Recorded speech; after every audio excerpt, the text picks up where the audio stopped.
Hello dear friends, this is the phone support channel. In this video I want to show and tell you how to deactivate your Instagram account.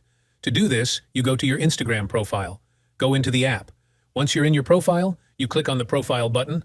After that, you click on the three bars in the top corner of the screen and click on Settings and Privacy. If you use deactivation, your account will be temporarily deleted and you will be free to restore it after a while. Now, in this window, we click on Search and write Delete.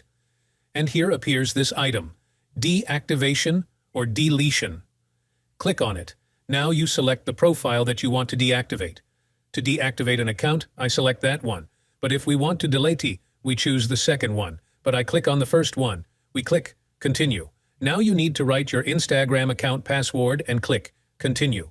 Next, we need to choose the reason why we decided to deactivate our account. You can choose absolutely love the reason. It does not play a big role. Then we click Continue. And once again we click. And after that we have to choose Deactivate Account. As soon as we click on this button, your account is deactivated.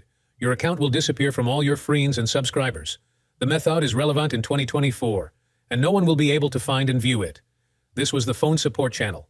Thank you.